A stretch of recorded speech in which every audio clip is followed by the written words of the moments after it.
verso 14.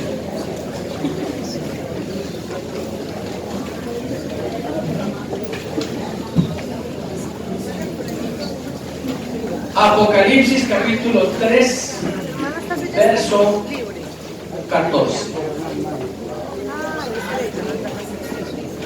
Este es el otro tema que deseo, querido hermano, que lo volvamos a pensar, a meditar y a retener, porque nos parece que es fundamental en nuestra vida cristiana. Y escribe al ángel de la iglesia en la Odisea. He aquí el amén, el testigo fiel y verdadero, el principio de la creación de Dios dice esto: yo conozco tus obras, que ni eres frío ni caliente. Ojalá fueses. Me parece importante cómo es posible que Dios le diga a alguien que lo prefiere frío o caliente y no lo otro, pero por cuanto eres tibio y no frío ni caliente, mira lo que dice: te vomitaré de mi boca. Y hay gente que le produce un vomitivo a Dios, y para él ya es el final de una vida, ¿sí? Un vomitivo para Dios. Dios te está diciendo, porque tú dices, ojo a los detalles, que vamos, aquí hablamos de este tema de vez, pero hoy vamos a molerlo bien. Porque tú dices, yo soy rico y me he enriquecido y de ninguna cosa tengo necesidad, pero mira, y no sabes que tú eres un desventurado, aparte eres miserable. Súmale que eres pobre y por el otro más que eres ciego, y para completar desnudo. Por tanto te aconsejo que de mí compres oro, pero no cualquier oro, refinado en fuego, para que seas realmente rico, y vestiduras blancas para vestirte, y que no se descubra la vergüenza de tu desnudez, y unge tus ojos con colirio, para que veas. Amén. Vamos a orar. Hermana Lidia, venga por aquí para que ore por toda la iglesia, que le damos la bienvenida a la hermana Lidia, ¿no? Ojalá se venga para acá de todo. Nos dio la bendición aquí en Colombia. En la oración ha sido para nosotros un ejemplo, una bendición. Me conoció siendo un niño, chiquitico. Caminaba por aquí, con él evangelizamos muchas veces por música. Suba por aquí, ayúdale a subir por allá, denle la manito por ahí. Si uno con 80 años camina como camina ella, yo me he preguntado, ¿quién le enseñó a manejar los tacones? Ha sido una bendición, ¿cierto? Uno con 80 años y todavía moviéndose así es una bendición. Ella va a orar por todos nosotros y que la palabra de Dios corre con ustedes, sea glorificada. Le da bienvenida a la casa aquí. Gloria al nombre de Jesús. Dios bendiga toda la iglesia. Dios bendiga a estos ministros. Me siento orgullosa de esta mañana de estar en mi casa. De verdad, donde vi crecer la iglesia. Donde la iglesia, aquí no había iglesia cuando yo conocí a Cristo. La conocí en la central, en la 28. Esto era en Cañauzales. Pero cuando nombraron el pastor en esta iglesia que se abrió, Dios de la gloria abrió este lugar y con alegría me dijo el ministro, se van. Yo estaba en el coro y me dio mucho dolor porque yo adoraba a Dios con mucha alegría y con mucho gozo y recibí de verdad ese llamado a salir para acá, a respaldar el nuevo ministro que venía aquí.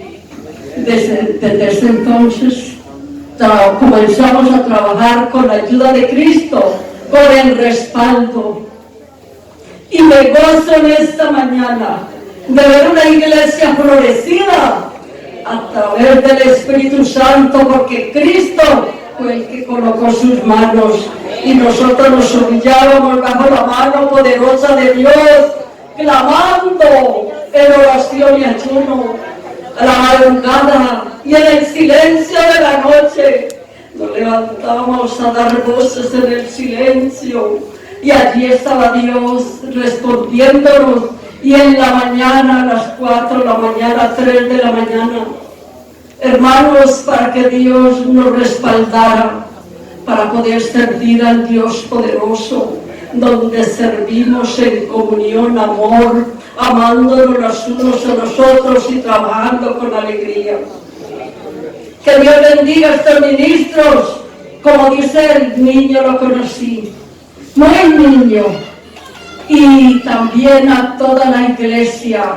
Que Dios bendiga a la iglesia y a toda esta iglesia que ha orado a mi favor. Les encargo las oraciones. Estoy trabajando en un lugar, en un ancianato, enseñando lo espiritual a esos ancianos que llegaban tristes y ahora están alegres porque han conocido a Cristo. Y sirviendo en una iglesia pequeña, ahora vamos a dar gracias a Dios. Señor amado, te doy gracias en esta hermosa mañana por la oportunidad que nos has dado, Señor, de estar presentes delante de ti y que tú eres el más importante en nuestras vidas, que nos has dirigido, nos has ayudado, nos has sostenido hasta el día de hoy con nuestras manos en alto, viviendo una vida santa delante de ti, agradable, Señor, en tu presencia, para que nuestro servicio sea grato delante de ti, oh Dios. Yo presento a este ministro, presento toda la iglesia en esta hermosa mañana.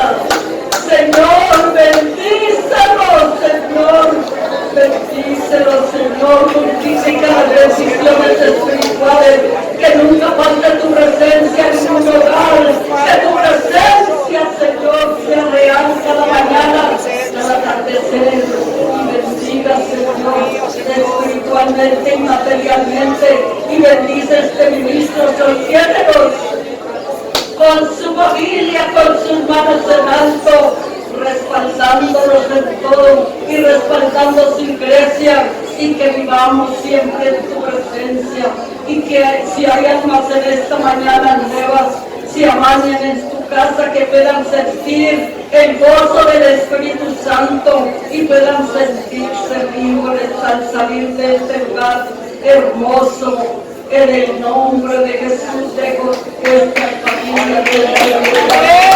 Y estos ministros escuchados, escuchados por el alto, respaldados por el Espíritu de Dios.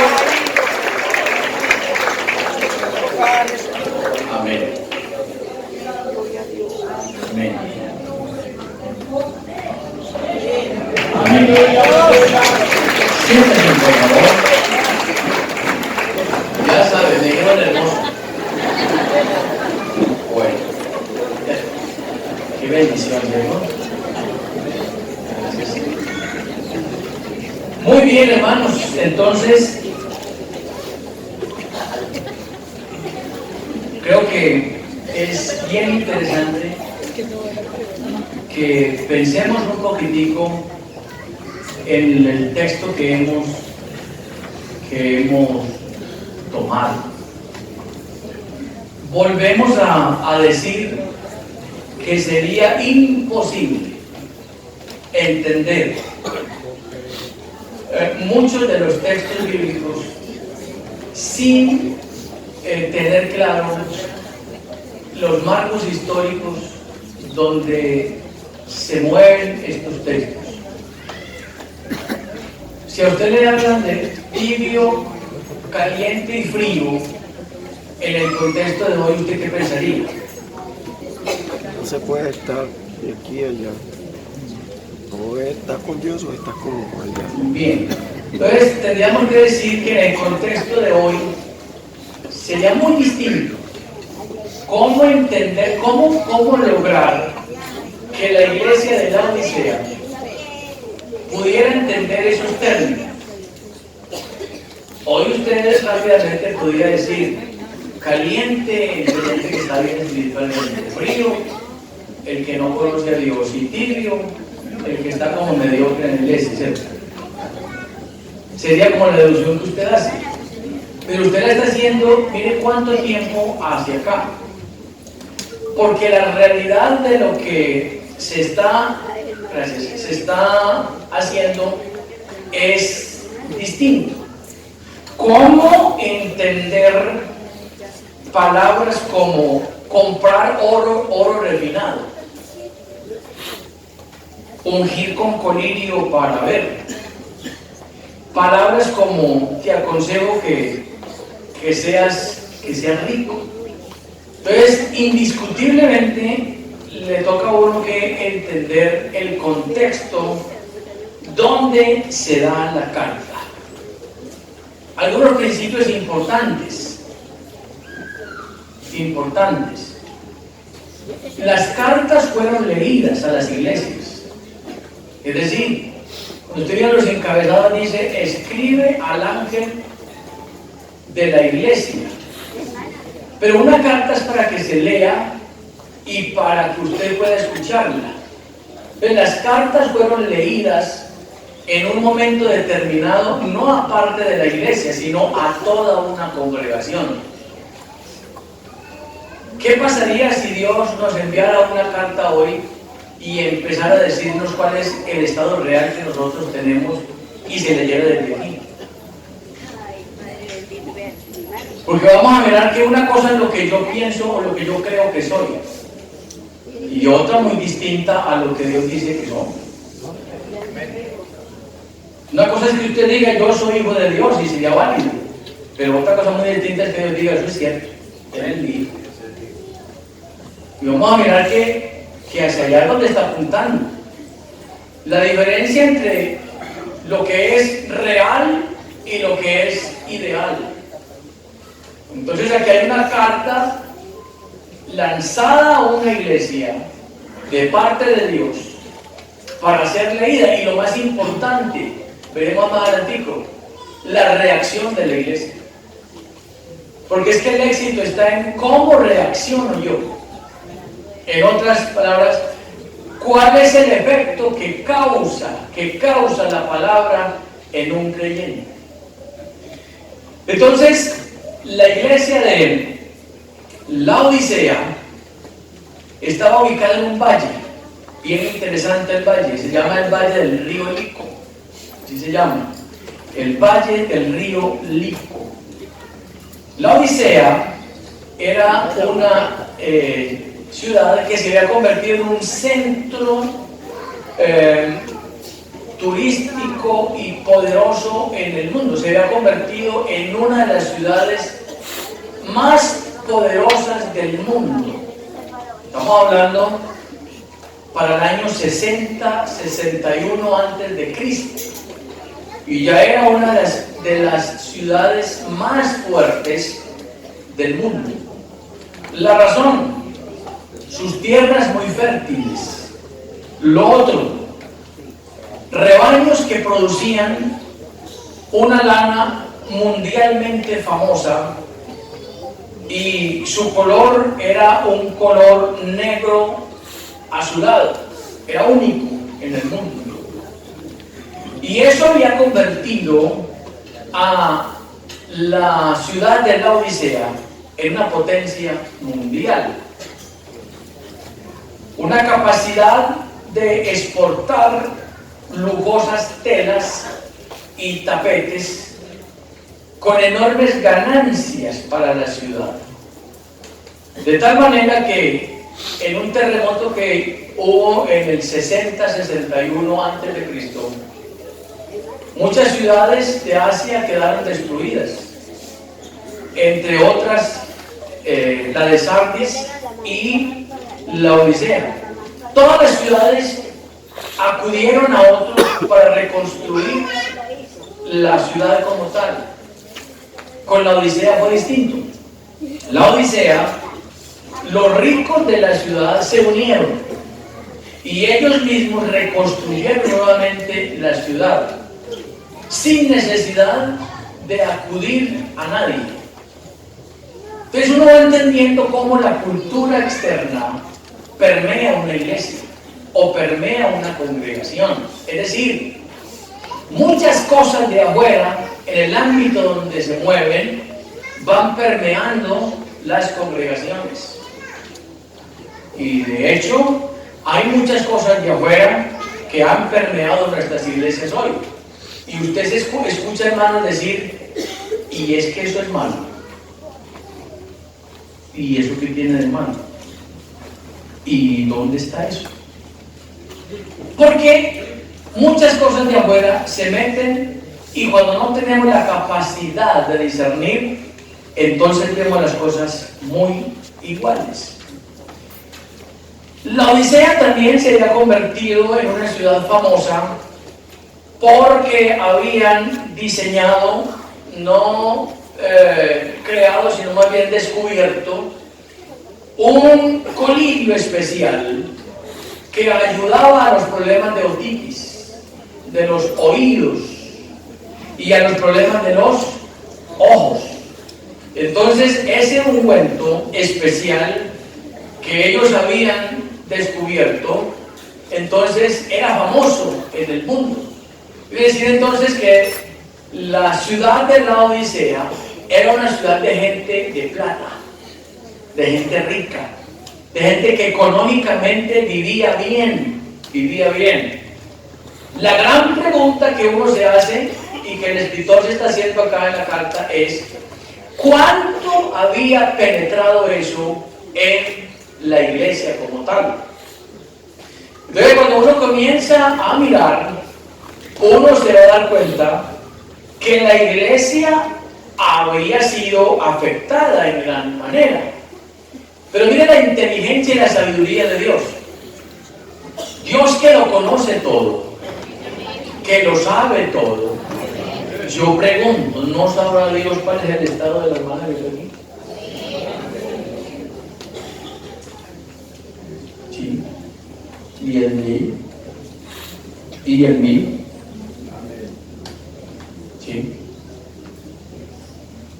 Entonces, ¿de qué manera llegarle Dios a esa congregación? Para tomar una carta y leérsela a una iglesia. Yo cuando la iglesia de la Odisea escuchó eso, le quedó palmado. Totalmente. Porque el ángel de la iglesia, que en muchos momentos, la toma ahí porque ahí tengo algo. Gracias. En muchos momentos, la iglesia de la Odisea pensó que como estaba, que no necesitaba nada. Pero miren lo que hace Dios. Lo que hace Dios es supremamente sabio. Apenas normal que de todo sabio venga algo que es sabio. ¿Cómo llegarle a una iglesia de tal manera que la carta o la palabra produzca una implosión en los que la escuchan? Porque eso es lo que se pretende con la palabra. Usted no viene a un culto, a otra cosa distinta, sino a que la palabra produzca una implosión en su vida, es decir, produzca una reflexión ahí en su mente. Y que usted salga diciendo: la palabra de hoy me dio tan duro que quedé amasado de la golpiza que me dio. Me parece que eso sería el éxito. Y venir a un culto a que me contemplen, pues eso no tendría mucho sentido. A decir que Cristo viene, lo tenemos claro. Pues la palabra tiene que producir una reflexión en la mente del que la escucha. Que para entender cómo estoy, hacia dónde apunto, cuál es mi estado realmente. Y magistralmente entonces viene una carta dirigida al ángel de la iglesia. Hablaremos luego de eso cuando estemos, si Dios nos da bien el año entrante. ¿Quién es el ángel de la iglesia? Algunos dicen el pastor que está ministrando. Hay varios postulados frente a eso, pero aquí lo importante es que la carta se va a leer a todos. Y no faltó ninguno. Ahí estaban sentaditos todos. Y viene una carta que se va a leer y es tomada de algo que ellos podían entender, porque les quedó muy fácil. ¿Sí? Entonces les está diciendo: ustedes no son fríos, ni tampoco son calientes. Ustedes son como las aguas que ustedes mismos beben. Interesantes, son tibios. Resulta que la iglesia de la Odisea tomaba sus aguas, no eran aguas purificadas como las que tenemos ahorita. Cerca de la Odisea estaba Hierápolis. Hierápolis tenía una característica, sus aguas eran termales. Y cerca estaba Colosas. Y Colosas tenía sus aguas frías. Entonces era agradable el agua fría, porque producía un relajamiento en el cuerpo, y el agua caliente termal pues también ayudaba. Pero el agua de la Odisea era un agua tibia. La razón: la Odisea tomaba entonces sus aguas a 9 kilómetros de donde estaban ellos, de aguas termales. Al tomar el agua, entonces 9 kilómetros de recorrido, entonces el agua venía, salía caliente, pero el agua venía, y cuando llegaba a la Odisea estaba tibia. Entonces, no hay cosa más desagradable que un agua tibia.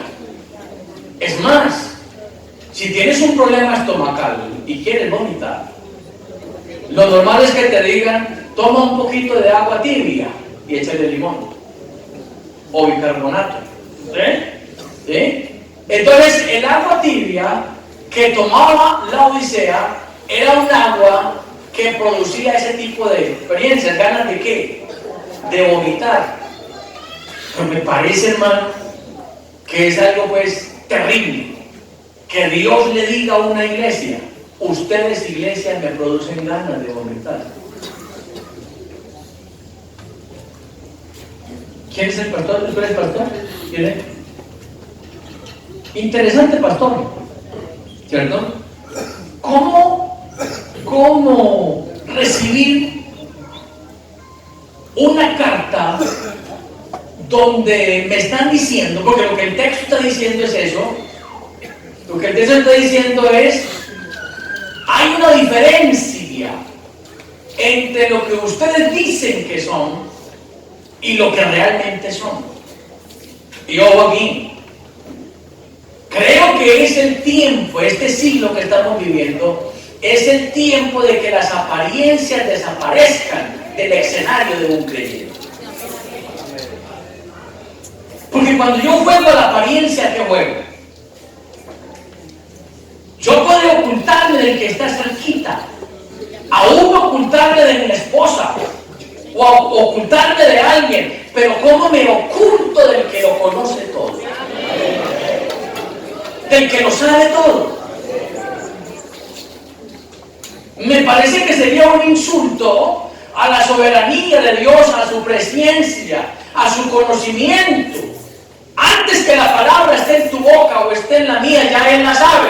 Quiere decir que antes que se genere y se forme dentro de mi proceso de articulación, ya Dios sabe lo que yo voy a decir. Entonces, ¿a qué juega?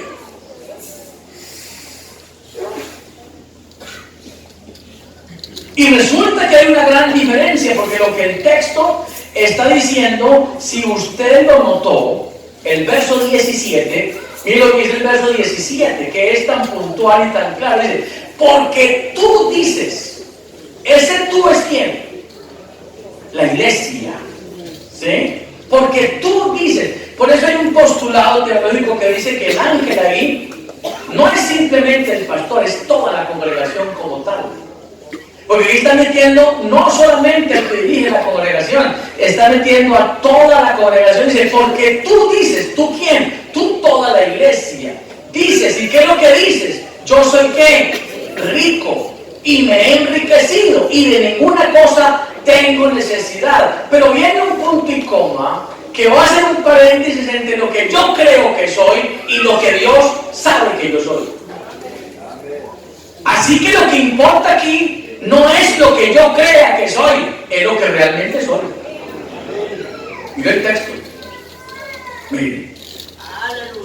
Tú dices que eres rico, que te has enriquecido, que no hay problema porque no te falta nada, no tienes necesidad de nada, pero no sabes que ¿tú qué? Tú, toda la iglesia.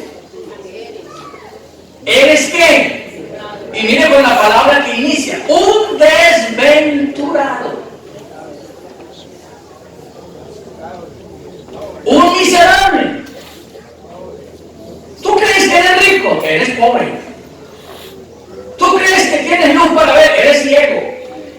aparte de ser ciego, ¿estás qué? Desnudo. La gran pregunta que uno se hace es, ¿cuál sería la reacción de la iglesia al escuchar eso? ¿Cómo reaccionó? Porque es que eso depende de la salvación. Y le digo de una vez, la salvación se convierte en una decisión. Yo decido irme al infierno o yo decido meterme en el cielo.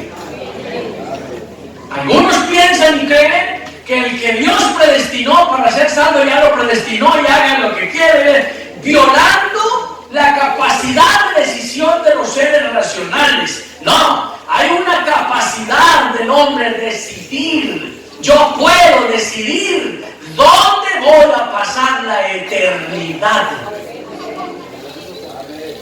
Y de esa decisión depende. Entonces mire usted, ¿qué produjo esa palabra leída? Porque tuvo que haber producido un efecto tremendo. Pero cuando usted escucha esta palabra, miren acá, te viene al culto, uno viene al culto y anhela muchas cosas. Bueno, anhela cantar, anhela, pero uno anhela en un culto sentarse a oír la palabra. Yo me senté muchas veces en la congregación y le decía, ¿cuál será el mensaje que Dios le dio al pastor para mí hoy? Cada culto uno se preocupa por eso. ¿Hacia dónde apuntará el mensaje de hoy? Porque es que es el mensaje, es la reacción que yo tomo frente a la palabra la que me va a determinar entonces dónde pasaré yo la eternidad. Y escúcheme, hay gente que oye la palabra y se enoja.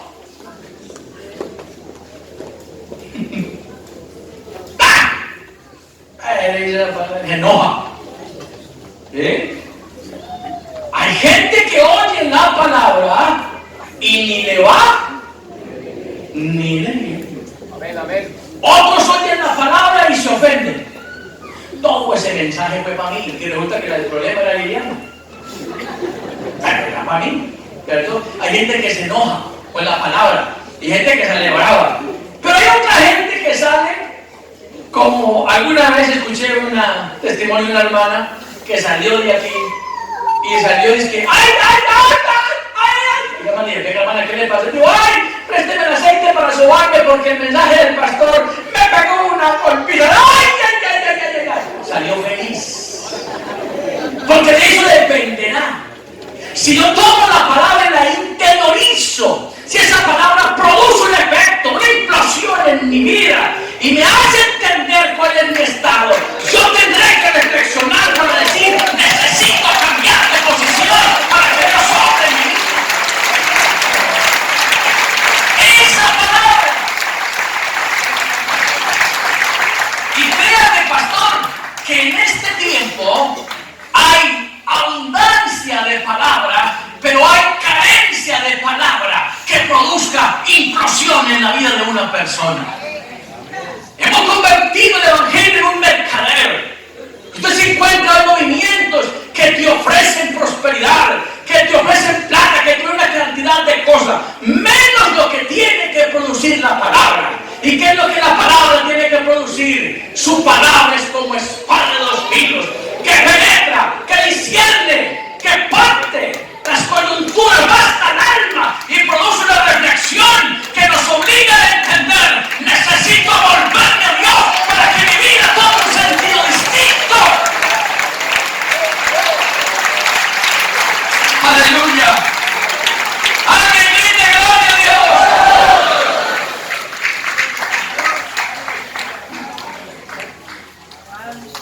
¿Qué le produce esta palabra esta mañana? Sería la pregunta. ¿Qué le produce, hermano, usted que está en el taxi manejando todo el día? ¿Qué le produce? ¿Qué le produce al muchacho que va al colegio, a la universidad? Porque de eso dependerá cuánto del mundo ha permeado mi vida. Porque el problema de la Odisea era que la Odisea no se había decidido por Cristo realmente. Habían suplantado a Cristo y habían elevado su ego, Porque la plata y la comodidad y las cosas normales habían llevado a que la iglesia pensara que no necesitaba de Dios. Y hay gente así, que se ha olvidado de Dios. Y de pronto se convierten en cristianos religiosos, se viene el culto, se canta, pero no se pasa de allí. Necesitamos dar un pasito más allá. Necesitamos entender que Dios nos ha llamado para tomar decisiones claras y concisas. En otras palabras, Dios nos ha llamado a estar hirviendo en su presencia, porque es la razón de ser de esto. Así el mundo esté como esté, usted y yo tenemos que tener una posición de altura en Cristo.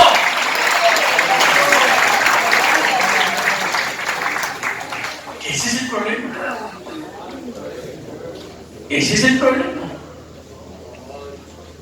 ¿Qué dice Proverbios 29:1, pastor? ¿Qué dice? Colóquelo por aquí, por favor. El pastor está aquí citando Proverbios 29:1. El hombre que reprendido endurece la cerviz, de repente será quebrantado y no habrá para él medicina. Claro, es que la palabra tiene que producir eso. Y es interesante, ¿no? Cerviz aquí, ¿no?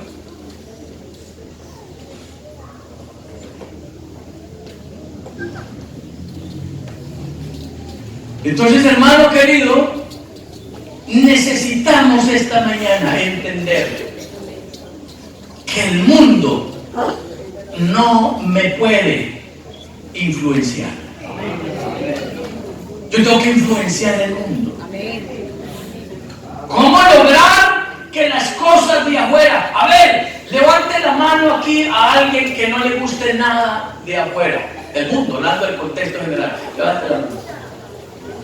1, 2, 3. Bueno, usted me excusa lo que le voy a decir, pido perdón, permiso para decirle, todos los que estamos aquí, hay algo de afuera que nos llama la atención. Y si no estuviéramos en un cuerpo glorificado ya, ¿sí? Pero entre que una cosa me llame la atención y eso que me llame la atención me domine, hay una diferencia. Hay una diferencia. Alguien me dice, pastor, entonces ¿qué hacemos? Lo que a Dios le agrada. Y otro pastor me dijo, de otro movimiento, pues entonces Dios estaría violentando mi voluntad, porque si voy a hacer lo que Dios le agrada, y entonces ¿dónde está mi voluntad? Y venga, pastor, yo quiero decirle una cosa sencilla. Resulta que la voluntad de Dios es perfecta y es agradable y es lo mejor para mi vida. Así no me guste a mí, pero el tiempo dirá, Dios, tú tenías la razón, no me gustaba, pero tú no te equivocas. Lo mejor lo tiene Dios para los suyos.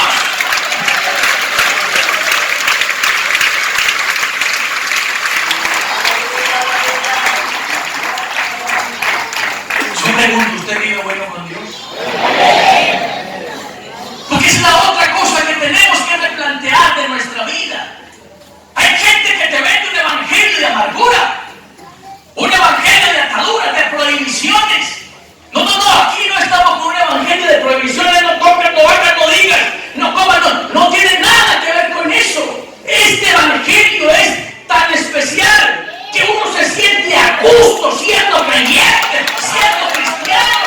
Y si vas por la calle, no te sientes tan bien que si otros te dicen, no me siento excelentemente bien con Cristo, vivo bueno, como bueno, vivo bendecido de tiempo completo con Él. Denle un aplauso al Señor de la mañana.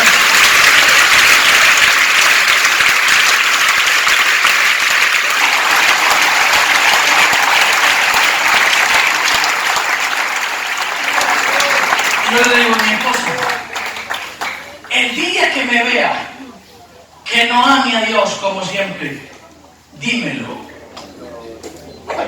porque ese día estaré perdiendo el norte. ¿Y qué creyente? Señorita, ¿usted cómo está en la iglesia? Mírenme el caminar, perdón. Porque hay gente que... Usted no tiene la cara y ¡ay, qué pesar! Pesar. Y hay gente que se... Dios le bendiga. Amén.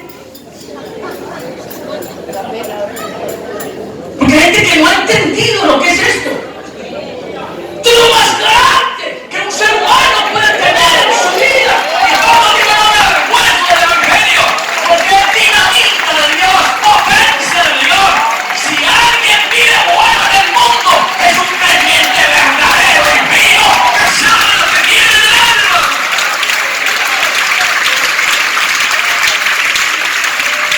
¡Aleluya!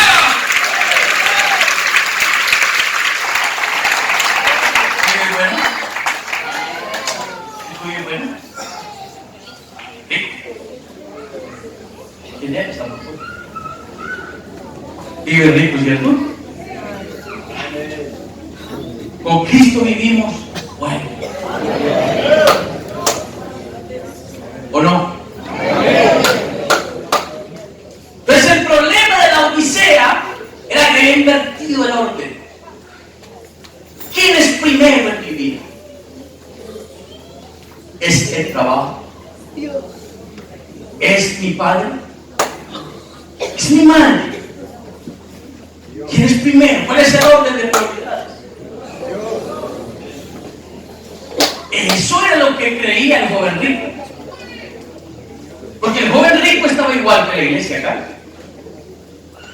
El joven rico se acerca que, entre otras cosas, ese muchacho que aparece allí se acuerda del tema una cosa, pocas cosas, alguna cosa.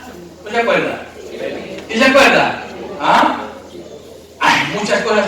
Qué tema tan rico, ¿cierto? Ay, pero yo me siento de uy, qué tema tan rico, tan especial. ¡Ay! ¡Ay! ¿Y cómo esa palabra para mí? Pero cuando tú predicas, te predicas dos veces. Todo pastor primero hace una reflexión de la palabra. Y el primero que le pega es al pastor. Pues tú no puedes darle a la iglesia lo que tú no has interiorizado. Eso quiere decir que si no estamos viviendo lo que estamos predicando, apague y vamos.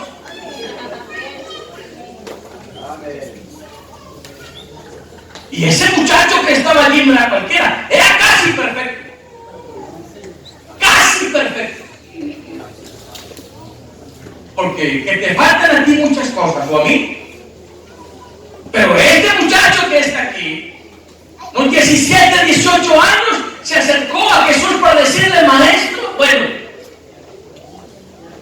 ¿qué tengo que hacer para obtener la vida eterna?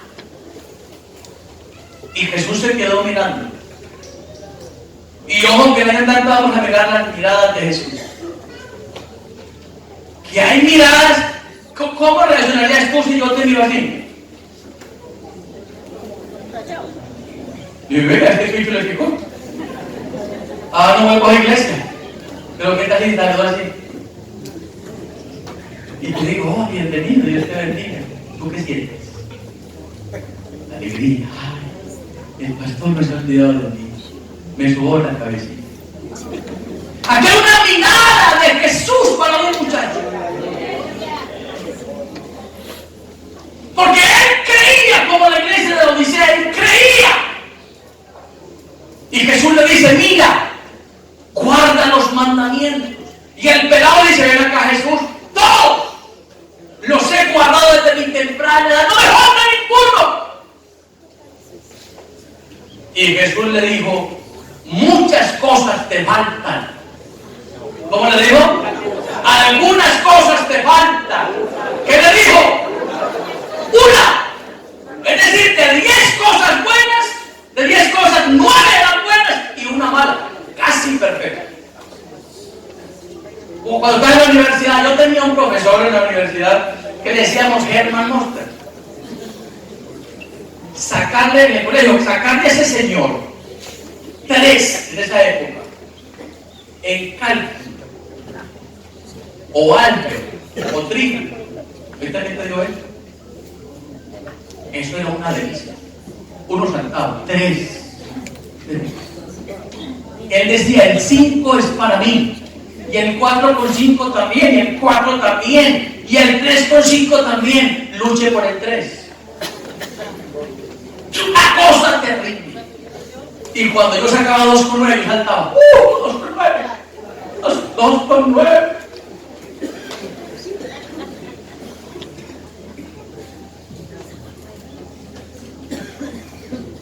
Una beca, 4,5 hacia arriba.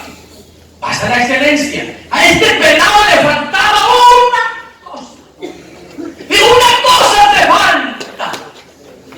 Anda, vende lo que tienes. ¿Y qué? Resulta que el pelado había cambiado el orden. No era que la plata fuera mala, pero el hombre amaba el dinero y a Dios lo había sacado del primer lugar. Y escúcheme, Él siempre será el primero. Y afuera hay un mundo. Escúcheme, afuera hay un mundo que a Cristo lo sacaron del escenario. Váyase para la casa y métase en internet y mire cuáles son los principales hombres de toda la historia del mundo, y usted no encuentra a Jesús ni en el primero, ni en el segundo, ni en el tercero, ni en el cuarto, ni en el quinto, ni en el 10º. Lo sacaron del escenario. Aparece Newton, aparece Cristóbal Colón, aparece una cantidad de personajes, Albert Einstein ocupando las primeras páginas, pero Cristo no aparece por ninguna parte. Pero ese no es el problema. ¿Sabe por qué no es el problema? Porque Cristo es lo que es. Así el mundo afuera no lo tenga. Él es el primero, Él es el alfa, Él es la omega, es el principio y es el fin, es el que era, el todopoderoso. Así no le gusta el mundo afuera. Jesucristo es el Rey de reyes y Señor de señores, quita reyes, pone reyes.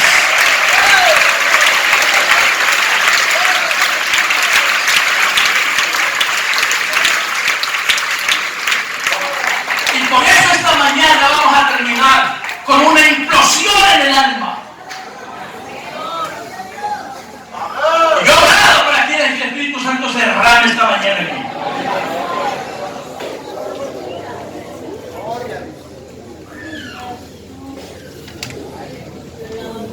Porque la iglesia de la Odisea había equivocado el orden. En otras palabras, la mediocridad les había invadido. Se habían vuelto mediocres. Óigame, le pregunto, ¿está la mediocridad de moda en las iglesias? No. O yo veo con otros ojos. ¿Ustedes qué opinan? Tantas cosas que uno ve. Ya me viene uno y el pastor y dice, ¿qué es pecado? Ay, ¿cómo le parece? Porque hemos permitido que el mundo ¿qué? Ve. ¿Qué se necesita en este tiempo? ¿Sabe qué se necesita? Un avivamiento.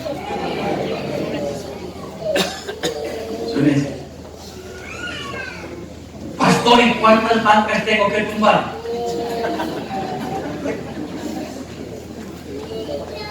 ¿Cuántas? Porque hay gente que cree que el avivamiento es que tumben las bancas y cortan. ¿Qué es un avivamiento? ¿Qué necesitaba la Odisea? Un avivamiento. Una implosión adentro. Eso necesitaba la iglesia de la Odisea. ¿Y qué es un avivamiento? Un avivamiento es un momento de reflexión, donde yo me olvido cómo está mi esposa, mi esposo, el que me rodea, y me examino cómo estoy yo.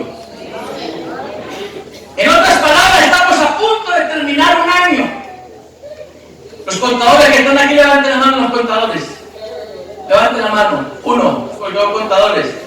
Es el momento de hacer un cierre de nuestra empresa, un balance, un PIB, y determinar cómo estoy terminando el año.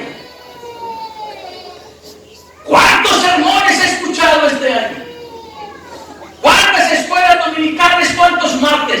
¿Cuántos jueves? ¿Cuántos viernes? ¿Y cuánta implosión de esos mensajes ha producido la palabra en mi vida?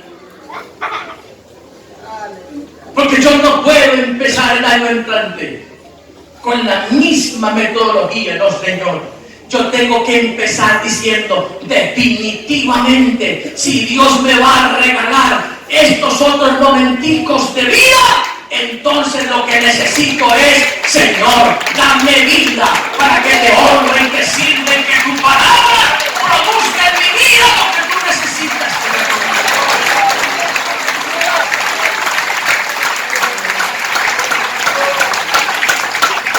Dígale al que está a su lado, no puedo permitir que el mundo permee mi vida. Dígale al que está a su lado. Mírale al que está en la clase, dígale. Dígale, ve aquí, dígale. No, que el mundo no quiere.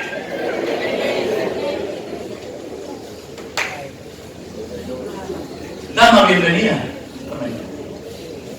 Llegó al mejor sitio.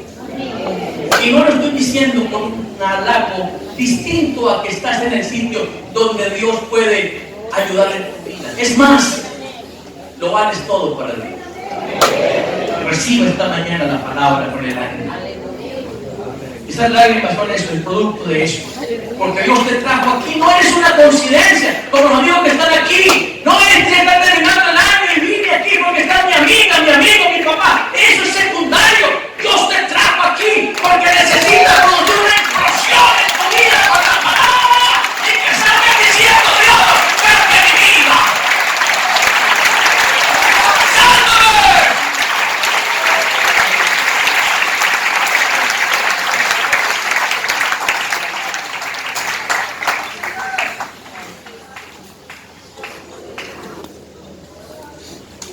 Y le recuerdo las decisiones que tomamos. Que en ellas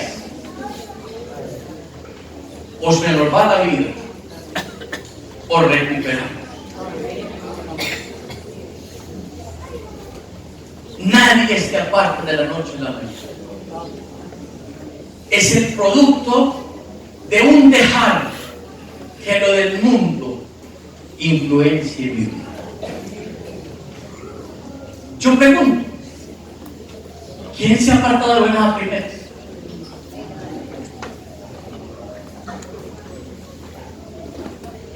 ¿Quién? Si te resbalas aquí, te caes allá. Porque nadie se aleja de buenas a primeras. Es el producto de dejar de hacer lo que no tenemos que hacer. Por eso el verbo favorito de Jesús es, dígalo duro. ¿Cuál es? Vamos con las parábolas, que se quedan tanto, pero no hemos tocado eso. El verbo favorito de Jesús es el verbo. ¿Qué me gano con oír y no?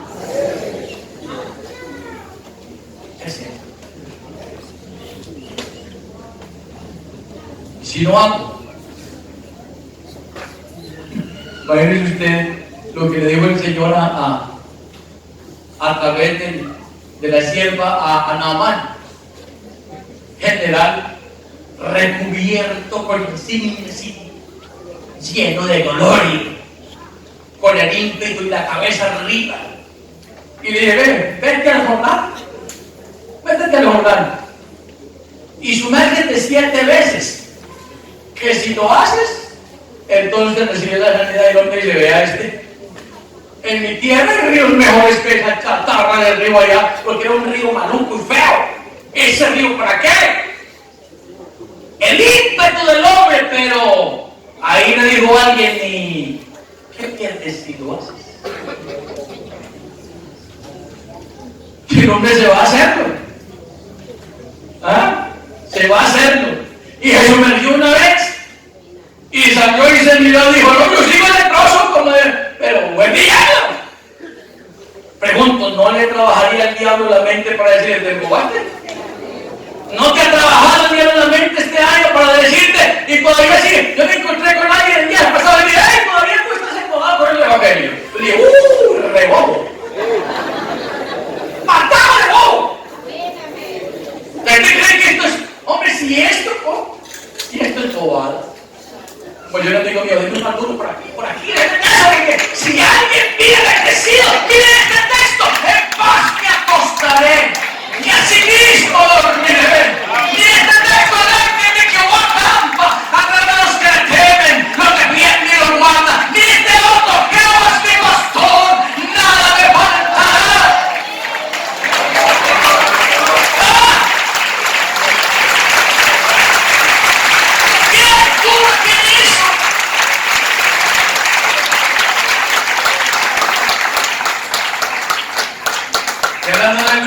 ese texto, los textos son tan lindos.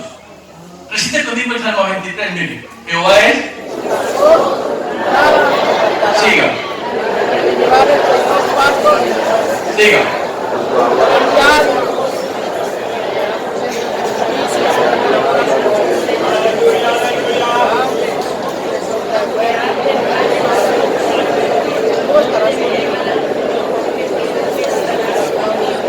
Aderezas. Unges. Y copa. Mire lo que viene. Ese es el pastor ese día. ¡No! Mire lo que viene. Ciertamente el bien y la misericordia me seguirán. Donde yo vaya estoy bendecido, porque el bien y la misericordia me seguirán todos los días de mi vida. Y en la casa de Jehová volveré por largos días. Esta iglesia está bendecida de tiempo completo. La misericordia y la verdad de Dios nos siguen todos los días de nuestra vida.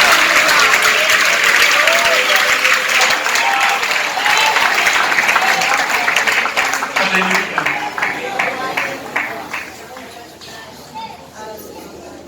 ¿Vivimos bueno?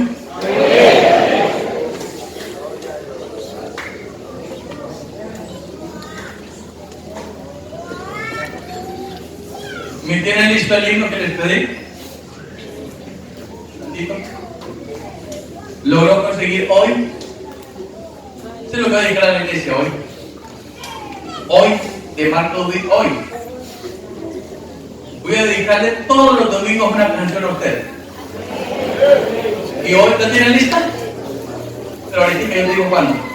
Hoy voy a dedicarles para mí la mejor canción de Marco Dubí. Para mí. Se llama Hoy. Como nunca antes. Da tu vida tú al Señor tu Dios, pues Él te puede amar como nadie te amó. Y nadie te amará como Él te ama. Qué rico es eso. Dios bendiga a nuestras esposas, ¿cierto? Nos aman, que queremos, pero no podrás amarme como Dios me ama. Y yo no te podría amar como Dios te ama, porque el amor de Dios es incondicional. Y reflexione esto: ¿cuántas veces este año estuvimos a punto de perecer y el diablo no descansó 365 días diciendo: hoy lo elimino, mañana lo elimino, hoy le quito, hoy le coloco esto, hoy esto, aquello? Pero hoy estamos aquí diciendo: sí se puede terminar bien la vida, porque tenemos a Cristo con nosotros. Todo lo podemos en Cristo que nos fortalece.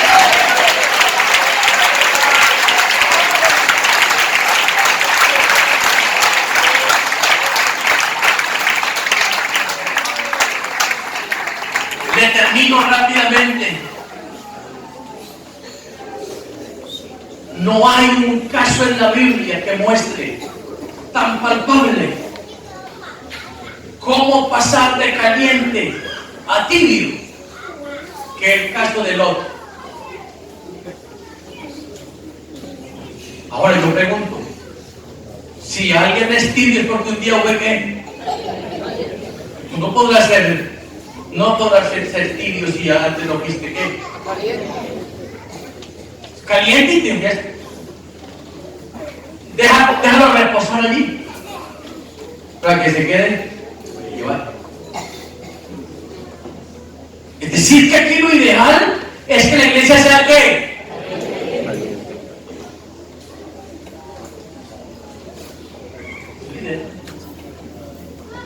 Yo pregunto, ¿Lot era justo? ¿Era justo o no era justo? Obviamente, la justicia tomada desde el contexto antiguo testamentario. Porque si sacamos a muchos hombres de allá que ponemos aquí, no clasifican. Algunos se emborracharon. Otros tenían otras. Pero en el contexto de allá, la Biblia dice que Job era ¿qué? Justo. Pero la gran pregunta es, ¿qué le pasó a Lot? Porque una cosa es el Lot, con el cual Dios empieza a intimar a través de Abraham.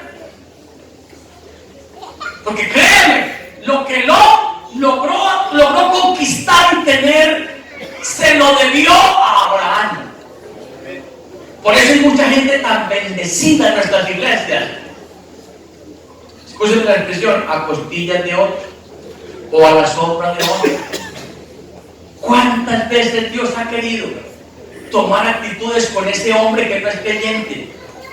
Venga, hermano, yo conocí alguien que la esposa iba al culto.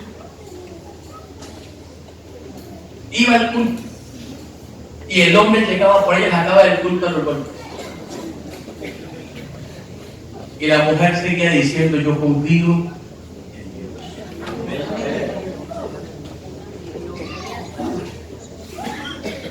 Y alguna vez me dijo, pastor, no me gusta, vea, no me gusta esa lloradera en el culto. Y estoy a la gente llorando y llorando, eso que es esa bobada, no me gusta. Y digo, tranquilo, no llores. Vaya al culto, quédese en la última banca. Y él llegaba y sentado y ella estaba la cara. Y un día yo me olvidé. Y cuando estábamos en el elevamiento, yo vi a un hombre ahí que se secaba y se secaba. Y yo dije, ve, y este no es una nueve, yo veo. Sí es. Y entonces se paró ahí, oiga, pastor, los hombres también lloramos. Yo no entiendo lo que me está pasando, pero tengo una lloradera que no me aguanto. Y dije, tranquilo, digo, llore, tranquilo, descanse en el Señor, que no hay cosa más rica cuando Dios toca el hombre de una persona. Descanse en Él. Ojo con las decisiones que tomamos. Se nos puede ir la vida en una decisión mal tomada. Para muchos este año ha sido lamentable por decisiones. Ruptura de familias, ruptura de parejas, ruptura de hogares, por una decisión mal tomada.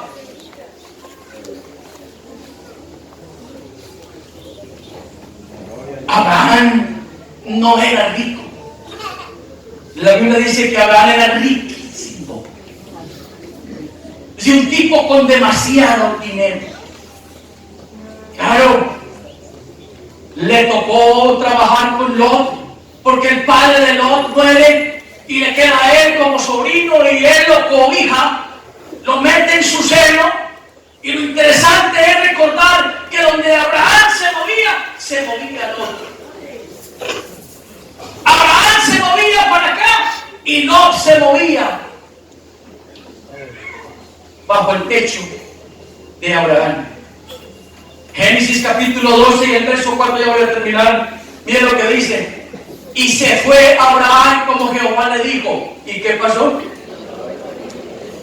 Y era Abraham de edad de 75 años cuando salió de Adán. Salió de Adán, ¿y con quién salió? Salió con los dos. Caminen, bendijo.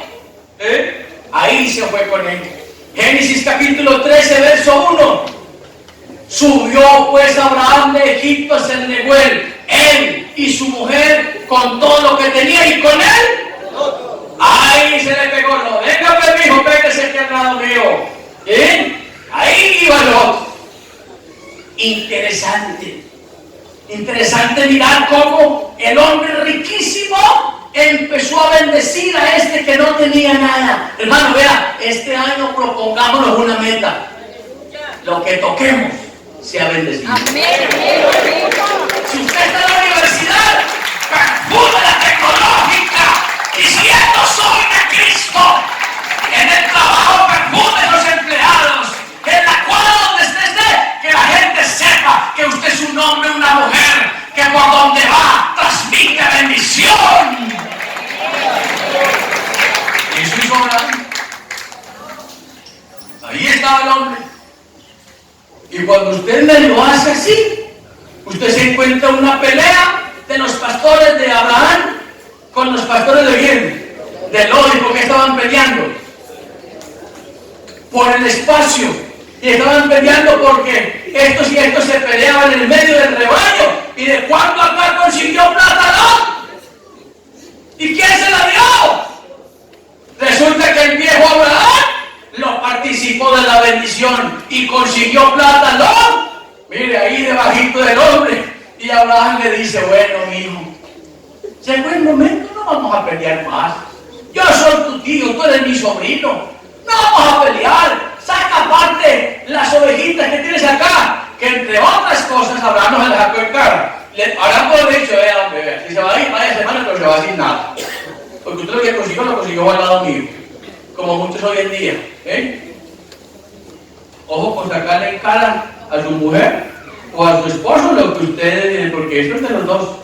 Ay, es que yo no trabajara, entonces, ojo con esto. Ojo con eso, que la bendición viene de arriba.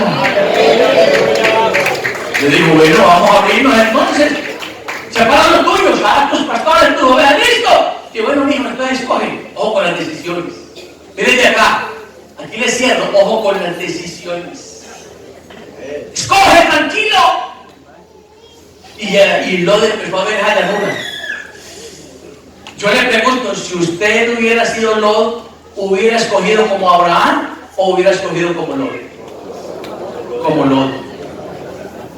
Creo sin lugar a equivocarme que todos los que estamos aquí hubiéramos escogido como Lot, todos. Porque Lot dijo, ¡ay! Veo esa llanura, esos pastos verdes, todo eso lindo y hermoso que está allá. Yo le pregunto, ¿le permitió a Abraham, le dio la gabela de que escogiera primero? ¿Tuvo la oportunidad no de pensar, de reflexionar su decisión? La pensó muy bien y dijo, no, aquí, esto se mueve mejor. Dijo, tío, me voy por la llanura, me voy por los pastos ricos y verdes. Ah, bueno, listo. Y tío, ¿usted qué va a hacer? Mijo, yo no voy a la montaña. ¿A la montaña? A ese pedrero que hay arriba. Sí, pero ya me voy para ese pedrero que hay arriba. Ay, tío, usted se escogió muy mal. Mire lo que escogí yo, vea, toda esta zona verde. Y usted es el pedrero que está allá. A los ojos normales, el viejo se va. Pero mire esto tan lindo. En la medida que Abraham empezó a subir la montaña, empezó a alejarse de Sodoma y Gomorra. Se alejó de Sodoma y Gomorra. Se fue de Sodoma y Gomorra.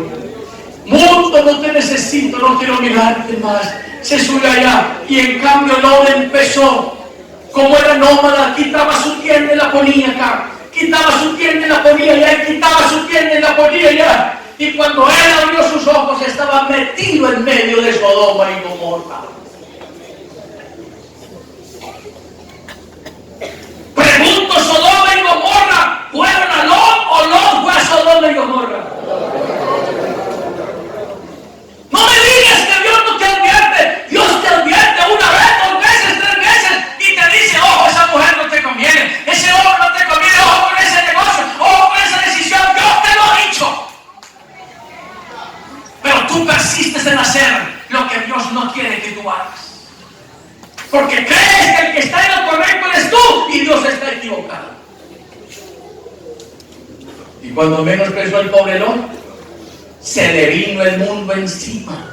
Porque el texto sí dice que Job era justo. Segunda de Pedro 2, 7 y 8. Ya voy a terminar. Mire lo que es segunda de Pedro 2, 7 y 8. Mire. Y libró al justo ¿quién? Lot, que estaba como abrumado por la nefanda conducta de los malvados. Verso 8.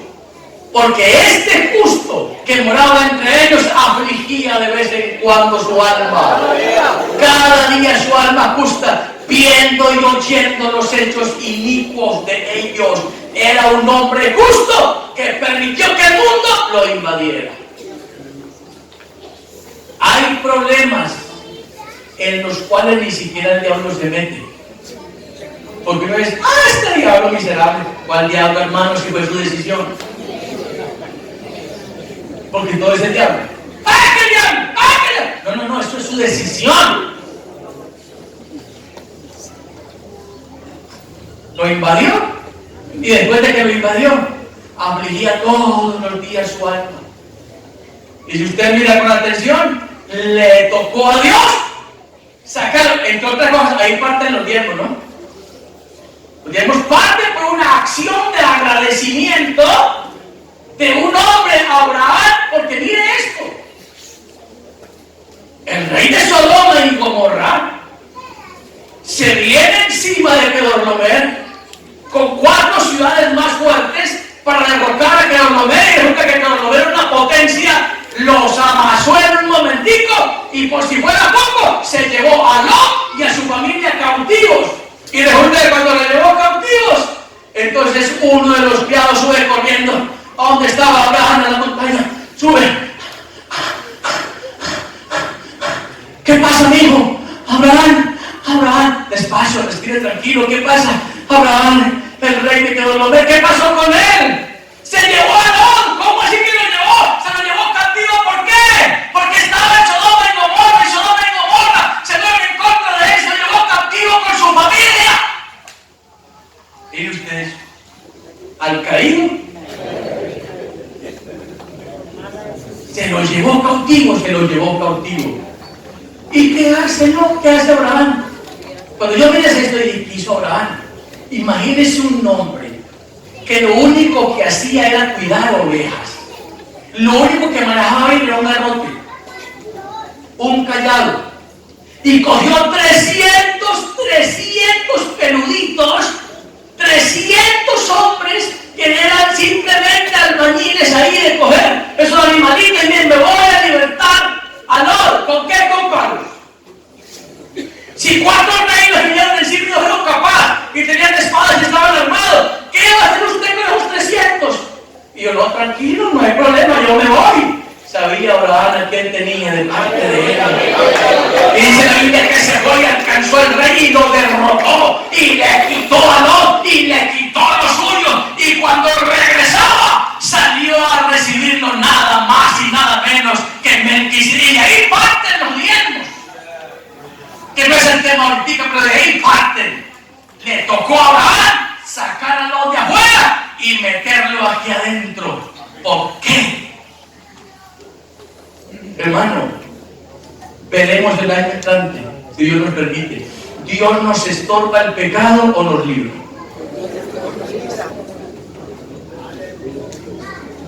Yo le pregunto a la Junta, ¿Dios estorba el pecado a un creyente o lo libra? ¿Al justo lo libra o lo estorba?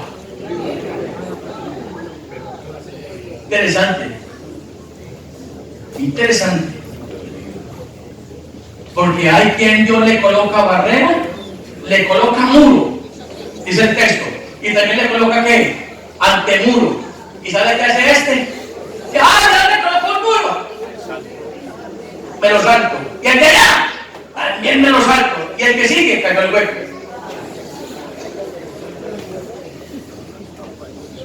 Vamos a mirar que el justo Dios lo libra, no lo estorba.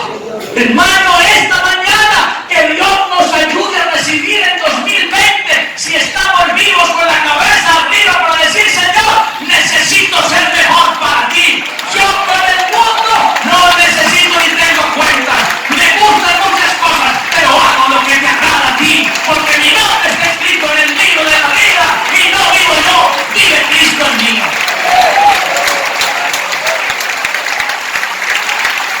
Aquí conmigo.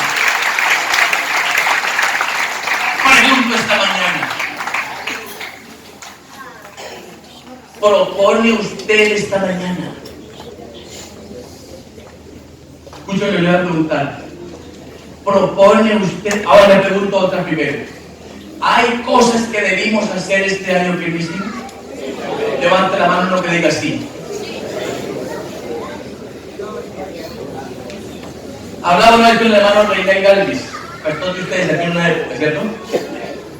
Y me decía el viejo, me decía Bernardo, mi hijo, si Dios me diera la oportunidad de volverme atrás, haría muchas cosas en Cuba que no hice.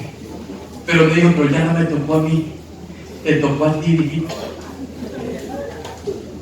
Y cuando yo digo eso, Señor, que Dios me ayude a predicarle la palabra a la iglesia que necesita tiempo. Y por el tiempo, Dios, que no nos demande Dios palabra para una iglesia. Necesitamos una iglesia que interiorice la palabra y diga, Señor, yo necesito salvar mi alma.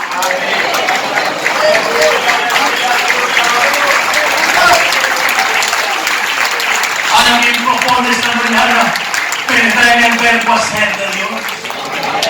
Levante la mano alguien que diga, pastor, yo tomo al que está de la mano, tome el que está ahí cerquita de su lado, tómelo de la mano y levántese con él hacia arriba. Aleluya, aleluya. Venga, no se me arrodille, ayúdenme aquí, venga. Venga, tome la manito aquí con todos nosotros. Tome la mano del que está a su lado, por favor. Tome la manito del que está ahí a su lado. Y juntos vamos a proponer esta mañana a ser mejores para Dios. Ahí está la fruta.